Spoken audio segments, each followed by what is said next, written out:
For more original stories, subscribe to Audio Tales. Now, let's begin this one. The office hummed, a familiar drone that had been the soundtrack to his life for 17 years. Mark felt it in his bones, the vibration of the servers, the distant murmur of voices, the scent of stale coffee and ambition. He adjusted his tie, a purely habitual gesture, as Ms. Davies, the head of HR, cleared her throat. Her eyes, usually so placid, darted around, avoiding his gaze. That was the first tremor. "Mark," she began, her voice a little too soft, a little too rehearsed. "We've had to make some difficult decisions." The words hung in the air, thick and heavy. Mark didn't flinch. He didn't interrupt. He simply watched her, his expression unreadable. He knew. He'd known for weeks, perhaps even months, that something was shifting beneath the polished veneer of Zenith Corp. The late-night meetings, the hushed phone calls, the sudden, inexplicable departures of colleagues who had been there even longer than he had. He had seen the subtle cracks in the facade, the hurried whispers, the forced smiles. He had always been a man who observed, who catalogued, who understood the unspoken language of a corporate empire. Ms. Davies continued, reciting the well-worn corporate script about restructuring, about optimization, about difficult but necessary choices. Each word was a dull thud against the wall of his composure. He heard redundancy, market shifts, streamlining operations. He saw the pity in her eyes, mixed with a fleeting relief that it wasn't her. It was a familiar cocktail, often served in these sterile rooms. When she finally finished, a small, apologetic sigh escaping her lips, Mark simply nodded. He didn't ask questions. He didn't protest. He didn't beg. He just stood there, a silent sentinel in the face of what was meant to be a professional execution. He took the severance package envelope, its crisp paper feeling strangely heavy in his hand, and the laminated ID card that was now defunct. He felt the phantom weight of 17 years of loyalty, dedication, and quiet brilliance, now reduced to a flimsy piece of plastic. His office, his sanctuary, was already being dismantled. A young intern, barely out of college, was meticulously packing his personal effects into a cardboard box. A framed photo of his daughter, a shy smile on her face, was being carefully wrapped in bubble wrap. Mark watched, a strange detachment settling over him. It was as if he was observing a scene from a play, a performance in which he was an unwitting participant. He picked up a worn copy of The Art of War from his desk, its pages dog-eared and highlighted. He had always found solace in its timeless wisdom, its emphasis on strategic thinking, on silent power. The walk out of Zenith Corp felt strangely liberating. The automatic doors hissed open, releasing him into the crisp autumn air. The city hummed around him, a vibrant, indifferent entity. He looked back at the towering glass and steel monolith, a place that had consumed the prime of his life. A faint, almost imperceptible smile touched his lips. They thought they had dismissed him. They thought they had erased him. But they had forgotten one crucial detail. He knew.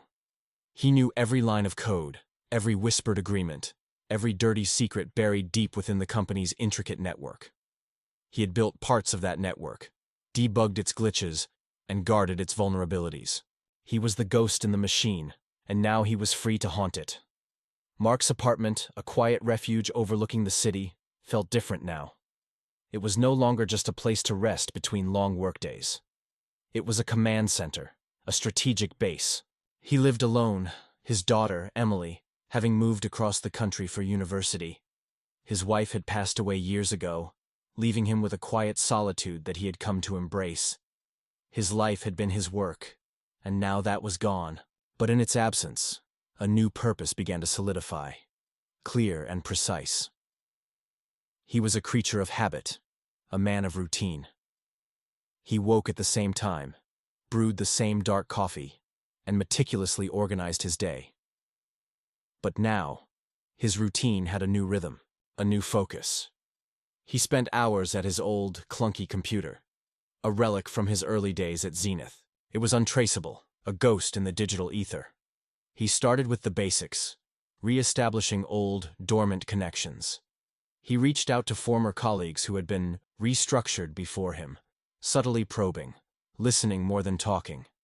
He heard echoes of his own experience, sudden dismissals, vague explanations, a sense of unease. He noticed subtle changes in the company's public statements, in the subtle shifts in their marketing campaigns. He saw the new face of Zenith Corp, a charismatic young CEO, Robert Thorne, who spoke of innovation and a bold new future. Thorne had been a rising star, a man whose ambition was palpable, even across a crowded boardroom. Mark had always found him too slick, too eager to please, too quick to dismiss the old guard. Now, Thorne was at the helm, and Mark could feel a cold dread creeping in. He began to notice patterns. Certain projects were being inexplicably delayed. Others were being fast-tracked without clear justification. He remembered hushed conversations about an ambitious new acquisition, a smaller tech firm with groundbreaking intellectual property. Zenith Corp had been aggressively pursuing it for months. Now the talks had seemingly stalled. He pieced together snippets of information from old emails he'd meticulously archived, from obscure financial reports he'd quietly downloaded years ago. He had a sixth sense for discrepancies, a finely tuned ear for the discordant note in a symphony of corporate pronouncements. Something was deeply wrong. The quiet hum of his old server, a comforting whir in the silent apartment, became his constant companion. Days bled into nights as Mark meticulously sifted through mountains of data. He had spent years building the very infrastructure of Zenith, implementing its firewalls, designing its protocols. He knew its weaknesses, its backdoors, its hidden pathways. He wasn't hacking. He was simply navigating a landscape he had intimately charted. His fingers danced across the keyboard, a silent ballet of keystrokes. He moved with a quiet intensity, his brow furrowed in concentration. He was a silent hunter, stalking his prey through the digital wilderness. He found anomalies in the financial records, discrepancies in the quarterly reports, ghost transactions that led to shell corporations. He cross-referenced names, dates, and locations, building a complex web of connections. Each thread he pulled led to another, more intricate knot. The initial shock of his dismissal had transmuted into a cold, unwavering resolve. It wasn't just about him anymore. It was about the company he had given his life to, the legacy he had helped build now being systematically dismantled from within. The betrayal he felt was not just personal. It was a deeper wound, an affront to his sense of order and integrity. He was no longer just a man seeking vengeance. He was a silent guardian, a meticulous architect of justice.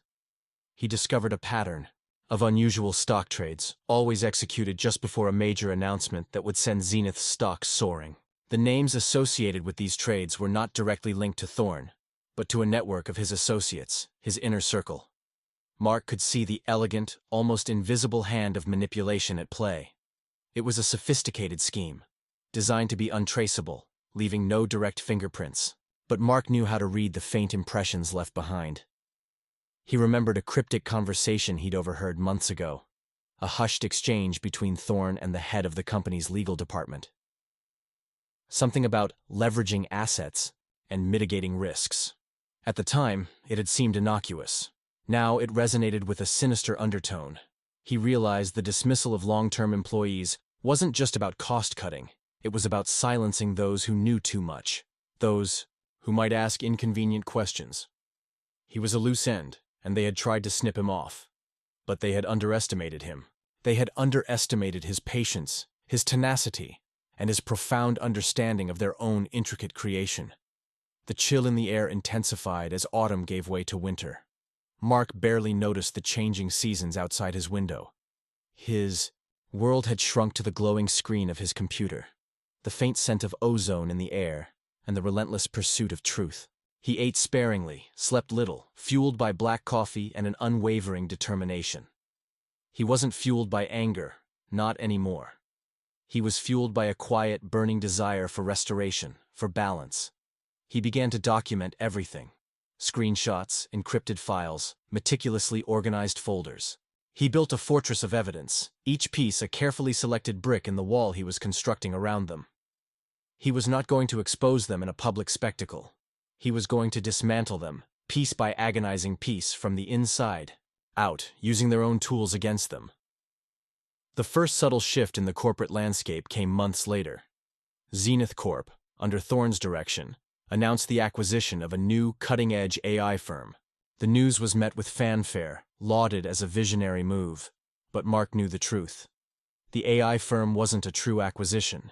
It was a front, a shell company used to funnel illicit funds and inflate the stock price. He had found the deep, dark, financial tunnels that connected Zenith to this new entity, and the connections led straight to Thorne's network. Mark began to leak carefully curated information, not to the press, but to specific individuals within Zenith Corp, those who still held a flicker of integrity, those who had been quietly pushed aside.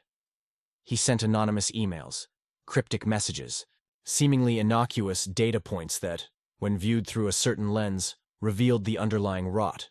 He didn't accuse. He merely presented information, allowing them to draw their own conclusions.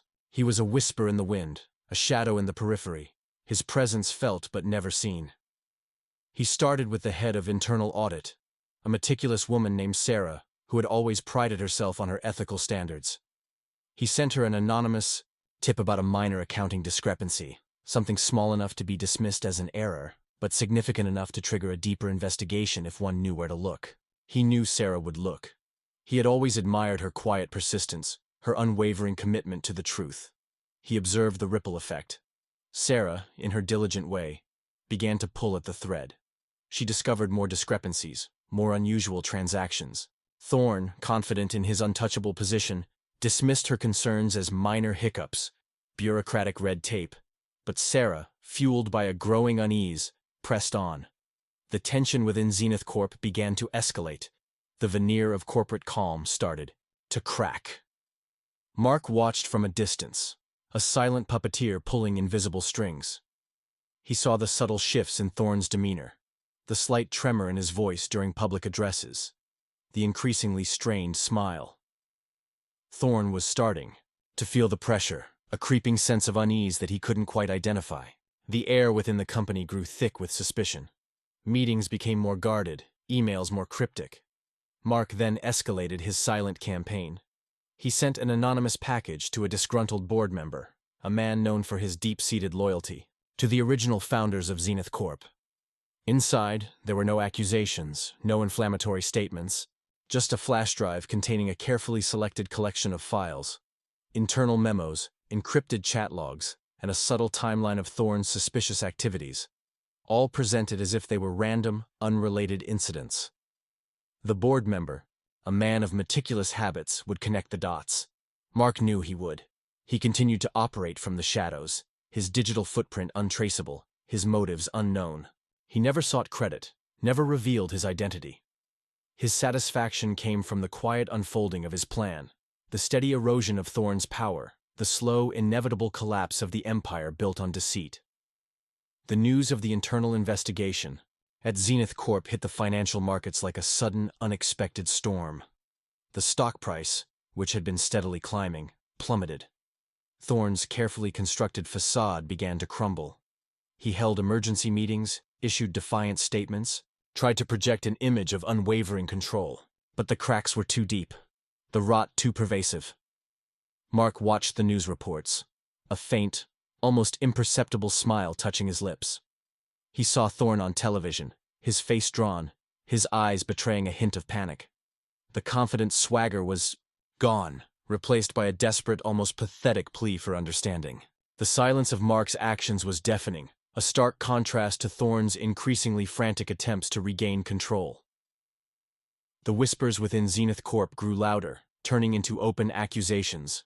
Sarah, the internal auditor, presented her findings to the board, a meticulously researched report that left no room for doubt. The disgruntled board member, armed with the evidence Mark had provided, delivered a scathing indictment of Thorne's leadership, exposing the intricate web of deceit and self-enrichment. Thorne tried to fight back, to discredit his accusers, to deflect blame.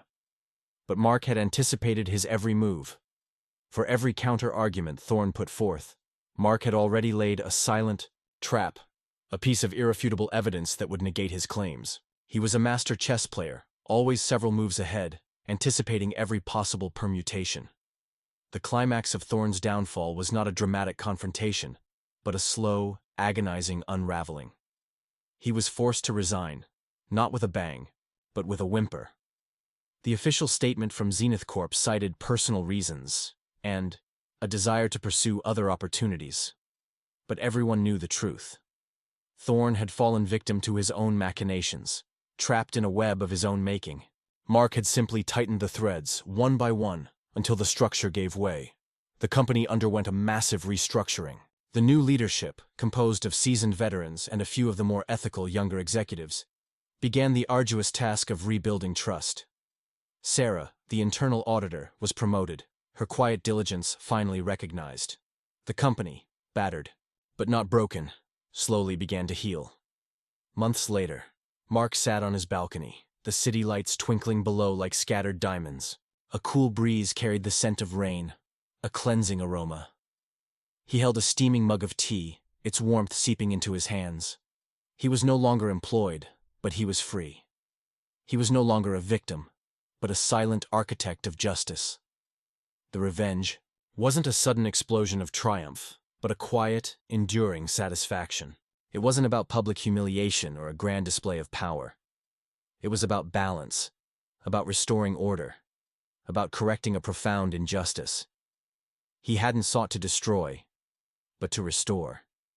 He had not sought recognition, but resolution. He thought of Emily, his daughter, now thriving in her university studies. He thought of his wife, her memory a gentle presence in his quiet life. He had honored them, in his own way, by upholding the principles they had instilled in him: integrity, resilience, and a quiet strength.